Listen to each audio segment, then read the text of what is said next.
Hello class ninth, welcome in AK study. मैं हूं अरुण कुमार यादव और आज इस वीडियो में हम क्लास नाइन्थ का जो चैप्टर नंबर 1 है यानी कि नंबर सिस्टम्स, इसकी एनसीईआरटी एक्सरसाइज 1.2 का सॉल्यूशन देखने वाले हैं। और अब से जो भी वीडियोस आएंगी, जो भी लेक्चर्स आएंगे, वो मैं आपको कराऊंगा अकॉर्डिंग टू न्यू बुक या फिर आप कह लो अकॉर्डिंग टू न्यू सिलेबस। हालांकि जो नई वाली बुक है उसमें ज़्यादा डिफरेंस नहीं है, बस उसमें डिफरेंस ये है कि जो भी डिलीटेड सिलेबस है वो प्रिंट नहीं किया गया उसमें। ठीक है, तो अगर आपके पास पुरानी वाली बुक भी है तो आप उससे भी पढ़ सकते हो, क्वेश्चन सेम ही है। लेकिन जो रिमूव है, ठीक है ना, आप उस पर टिक लगा लेना कि ये चीज़ हमें नहीं पढ़नी है। और वैसे वीडियोस में मैं सिर्फ वही कराऊंगा जो आपको पढ़ना है। तो एक्सरसाइज 1.2 एज इट इज़ है, ठीक है, पुरानी बुक में भी नई बुक में भी, तो इसमें कोई चेंज नहीं है। हालांकि कोई नई एक्सरसाइज नहीं जोड़ी गई है या फिर नए क्वेश्चन नहीं ऐड किए गए हैं, बस कुछ क्वेश्चंस हटा दिए गए हैं, कुछ एक्सरसाइज हटा दी गई हैं। तो फर्क ये पड़ा है कि भाई एक्सरसाइज का नंबर चेंज हो गया है। जैसे मान लो पहले कोई एक्सरसाइज 1.6 थी तो अब वो 1.5 हो गई है, ऐसा चेंज हुआ है। क्योंकि हो सकता है बीच वाली एक्सरसाइज कोई हट गई हो, लेकिन ऐसा नहीं हुआ कि कोई नया क्वेश्चन आ गया हो या फिर कोई नई अलग से चीज़ जोड़ दी गई हो, ऐसा नहीं हुआ है। जो भी हुआ है वो यही हुआ है कि कुछ ना कुछ रिमूव किया गया है, डिलीट किया गया। ठीक है, तो हम जो पढ़ेंगे वो लेटेस्ट सिलेबस के अकॉर्डिंग ही पढ़ेंगे, तो टेंशन मत लेना। देखो यहाँ पे इस चैप्टर का मैं आपको इंट्रोडक्शन दे चुका हूँ पिछली वीडियो में, ठीक है, 1.1 भी करा चुका हूँ। तो अगर आपको इस चैप्टर का बेसिक नहीं आता है तो पहले वो वीडियो जरूर देखना, बहुत मेहनत से बनाई है, हर एक चीज़ हर एक पॉइंट आपको क्लियर करके बताया मैंने। ठीक है, तो यहाँ पर देखो जो पहला क्वेश्चन है, अगर हम इसकी बात करें तो यहाँ पे बोला गया state whether the following statements are true और फॉल्स, जस्टिफाई योर आंसर। मतलब हमें कुछ स्टेटमेंट्स दी गई हैं, हमें बताना है कि ये स्टेटमेंट्स जो है ये ट्रू हैं या फॉल्स हैं, और हमें अपना जो आंसर है उसको जस्टिफाई भी करना है कि हम ऐसा क्यों बोल रहे हैं। ठीक, तो देखो यार, तो इसके फर्स्ट पार्ट में बोला गया है every irrational number is a real number. मतलब ये कह रहे हैं कि हर इर्रेशनल नंबर एक रियल नंबर होता है। अब हमें बताना है कि ये ट्रू है या फॉल्स है, तो हम क्या बोलेंगे, हम बोलेंगे हाँ ये बात ट्रू है। क्यों? क्योंकि जो रियल नंबर होते हैं वो रेशनल और इर्रेशनल से मिलके बने होते हैं। मतलब एक काम करो, आप एक बड़ा सा बॉक्स लो, उसके अंदर सारे इर्रेशनल नंबर डाल दो, उसके अंदर सारे रेशनल नंबर डाल दो, तो दोनों का मिक्सचर क्या कहलाएगा, रियल नंबर। तो जाहिर सी बात है हर एक इर्रेशनल नंबर भी रियल होगा, हर एक रेशनल नंबर भी रियल होगा। तो इसका रीजन हम क्या लिखेंगे, इसका रीजन हम लिखेंगे ये बात ट्रू है कि हर इर्रेशनल नंबर रियल नंबर होता है। ट्रू क्यों है, हमें जस्टिफाई भी करना था, तो इसको जस्टिफाई करने के लिए हम लिखेंगे because group of rational numbers are, या इज आएगा यहाँ पे, group of rational number is made by rational and irrational numbers. जो मैंने लिखा है इसको शॉर्ट में आप समझ सकते हो कि जो ग्रुप होता है रियल नंबर्स का, या सेट बोलें तो ज़्यादा अच्छा रहेगा, ठीक है, जो सेट होता है रियल नंबर्स का वो रेशनल और इर्रेशनल नंबर्स को मिला के बनता है। तो कहने का मतलब है हर इर्रेशनल नंबर भी एक रियल नंबर होगा, हर यानी कि एवरी रेशनल नंबर भी एक रियल नंबर होगा। ठीक है, तो पहला जो यहाँ पे पॉइंट था वो आपको क्लियर हो गया होगा। अब बात करते हैं दूसरे पॉइंट की, इसको मैं मिटा देता हूँ। तो अब देखो जो इसका दूसरा पॉइंट है, इसमें बोला गया है every point on the number line is of the form under root m where m is a natural number. ठीक है, ये क्या कह रहे हैं पहले वो बता देता हूँ, फिर बताऊंगा कि फॉल्स है या ट्रू। देखो ये बोल रहे हैं कि अगर अपने पास नंबर लाइन है तो नंबर लाइन का कोई भी पॉइंट ले लो आप, प्लस इन्फिनिटी से माइनस इन्फिनिटी तक, ये कह रहे हैं इस नंबर लाइन का कोई भी पॉइंट ले लो तो वो अंडर रूट एम के रूप में होगा, जहां पर m जो है वो एक नेचुरल नंबर है। हम बोलेंगे गलत बात है। ठीक है, गलत बात क्यों है, ठीक है, गलत बात इसलिए है, चलो हमें पॉजिटिव में भी मैं नहीं बात कर रहा, जब हमें किसी बात को गलत प्रूफ करना हो एक एग्जांपल तो काफ़ी होता है। नेगेटिव में आपका दिमाग बिल्कुल आसानी समझ जाएगा।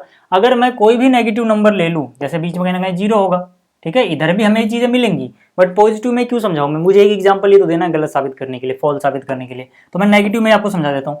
कोई भी नंबर, ठीक है, कोई भी नेगेटिव पॉइंट ले लो आप, वो हो ही नहीं सकता कि अंडर रूट के अंदर किसी m का अंडर रूट करने पे नेगेटिव आ जाए, क्योंकि अंडर रूट करने के बाद चीज़ें नेगेटिव में तो नहीं आती है ना रियल नंबर्स में। ठीक, जैसे आप कोई भी एग्जांपल ले लो, ठीक है, आप ले लो -2, अब आप अंडर रूट के अंदर m की कोई भी वैल्यू लिख दो जहाँ पे m नेचुरल नंबर हो, कभी भी आपको -2 नहीं मिल सकता।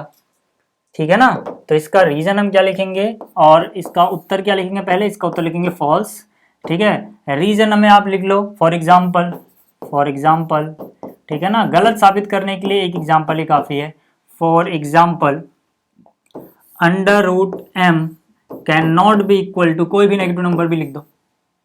पॉजिटिव में भी हम ये चीज ढूंढ सकते हैं, बट अभी वहां तक क्यों जाना, ठीक है। नेगेटिव में साफ साफ दिख रहा है, ठीक है, कि अंडर रूट हम कभी भी, जैसे कोई एक नेगेटिव नंबर लिया -2 के बराबर नहीं होगा। Where m is natural, natural छोड़ो कुछ भी लिख दो तब भी नहीं होगा, बट अभी हम बात कर रहे हैं कि हम नेचुरल है तो मैं नेचुरल लिख रहा हूँ। हालांकि मैं यहाँ कुछ भी लिख दूँ m की जगह, कभी भी -2 के बराबर नहीं होगा अगर ये अंडर रूट में है तो। समझ में आ गया। अच्छा, अगला वाला क्या है, अगला वाला क्या है, every real number is irrational number. तीसरा हम बोलेंगे ये भी फॉल्स है, हर रियल नंबर इरेशनल नहीं होता,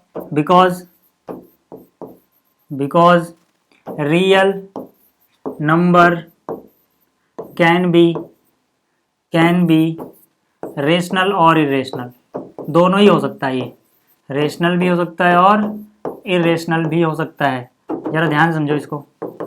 मैंने आपको क्या बताया था जब मैंने आपको पहला पॉइंट कराया, मैंने आपको जब पहला पॉइंट कराया तो मैंने आपको बताया कि भाई जो रियल नंबर होता है, वो कैसे आता है, वो रेशनल प्लस इरेशनल आता है।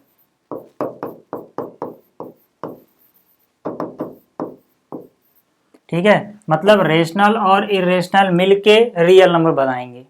ठीक है, तो हर रियल नंबर जरूरी थोड़ी है कि वो इरेशनल ही होगा। इन्होंने कह दिया कि every real number is irrational. भाई रियल नंबर इरेशनल भी हो सकता है, रियल नंबर रेशनल भी हो सकता है ना, कुछ भी हो सकता है। तो जरूरी थोड़ी कि हमेशा इरेशनल ही हो। हाँ, इसका उल्टा सही था, हर रेशनल नंबर रियल नंबर होगा, हर इरेशनल नंबर भी रियल होगा, लेकिन जो रियल नंबर है वो कुछ भी हो सकता है, रेशनल भी हो सकता है, इरेशनल भी हो सकता है। ठीक है, ये चीज आपको समझ में आ गई। अगला क्वेश्चन देखो, आप देखो जो दूसरा क्वेश्चन इसमें बोला गया, are the square roots of all positive integer irrational. क्या सभी पॉजिटिव इंटीजर्स के स्क्वायर रूट इरेशनल होते हैं, ये पूछा है पहले। फिर बोला है अगर नहीं तो कम से कम एक एग्जाम्पल दो जहां पे स्क्वायर रूट किसी नंबर का रेशनल नंबर हो जाए। देखो क्वेश्चन क्या पूछा है, क्वेश्चन पूछा है कि अगर मैं स्क्वायर रूट निकालूं किसका, पॉजिटिव इंटीजर का, तो इन्होंने कहा है कि क्या ये इरेशनल होगा, क्वेश्चन मार्क है यहाँ पे। ये क्वेश्चन है कि अंडर रूट के अंदर कोई भी पॉजिटिव इंटीजर लूँ तो क्या पक्की बात है कि वो इरेशनल ही आएगा। हमारा जवाब होगा नहीं, जरूरी नहीं है, जरूरी नहीं है। क्यों जरूरी नहीं है, याद करो जब मैंने आपको इस चैप्टर का बेसिक बताया तो सबसे पहली बात मैंने आपको बताई थी रेशनल इरेशनल पहचानते कैसे, है ना। वो वीडियो इसीलिए बहुत इंपॉर्टेंट है क्योंकि उसमें हर एक चीज़ बता रखी है कि रेशनल कैसे पहचानोगे, इरेशनल कैसे पहचानोगे। तो वहाँ पे मैंने आपको बताया था कि अगर अंडर रूट के अंदर परफेक्ट स्क्वायर नंबर आ जाए, ठीक है ना, परफेक्ट स्क्वायर नंबर आ जाए तो ये रेशनल होता है, ये रेशनल नहीं होता। फिर क्या होता है, रेशनल होता है। हाँ, अगर अंडर रूट के अंदर नॉन परफेक्ट नंबर आ जाए, ठीक है, नॉन परफेक्ट स्क्वायर नंबर आ जाए, ठीक है, नॉन परफेक्ट स्क्वायर नंबर आ जाए तो ये इरेशनल होगा। मतलब कि अंडर रूट के अंदर अगर एक पॉजिटिव इंटीजर है तो कुछ भी हो सकता है, वो रेशनल भी हो सकता है, इरेशनल भी हो सकता है, डिपेंड करता है कि क्या वो परफेक्ट स्क्वायर था। अगर हाँ तो रेशनल, नहीं तो इरेशनल। ठीक है, इतनी बात समझ में आ गई। तो यहाँ पे हम क्या लिखेंगे, हम लिखेंगे नो। पहली बात का आंसर नो हो गया। कहाँ से कहाँ तक, यहाँ से यहाँ तक जो क्वेश्चन पूछा है कि क्या square root all positive integers का इरेशनल होगा, हम बोलेंगे नहीं, कुछ का रेशनल भी होता है। एग्जाम्पल, हमें अगर ऐसा था तो एग्जाम्पल देना था। ठीक है, फॉर एग्जाम्पल अंडर रूट के अंदर कोई भी परफेक्ट स्क्वायर लिख दो यार, जैसे मैंने 4 लिख दिया। ठीक है, अंडर रूट 4 इज रेशनल। ठीक है, अंडर रूट 4 क्या हो गया, रेशनल हो गया। इसका निकालोगे तो 2 आ जाएगा। ठीक है, बस इतना ही हमें बताना था। इसके बाद देखो जो अगला क्वेश्चन है ना, जिसमें अंडर रूट 5 है अपने पास क्या है, अंडर रूट 5। इसे हमें नंबर लाइन पे दिखाना है। इसे हमें कहाँ पे दिखाना है, नंबर लाइन पे। तो इसके लिए मैंने अलग से वीडियो बना रखी है। ठीक है, वो वीडियो आपको यहाँ पे थंबनेल दिख रहा होगा। इसमें आपको सारी चीजें मिल जाएंगी कि हम अंडर रूट 5 को कैसे दिखा सकते हैं, इवन अंडर रूट 26 को कैसे दिखा सकते हैं, अंडर रूट 17 को कैसे दिखा सकते हैं। ठीक है, वो सारी चीजें इस वीडियो में आपको मिल जाएंगी। तो यहाँ मैं अलग से नहीं पढ़ा रहा क्योंकि ये पेंसिल और प्रकार वगैरह से ज़्यादा अच्छे समझ में आएगा।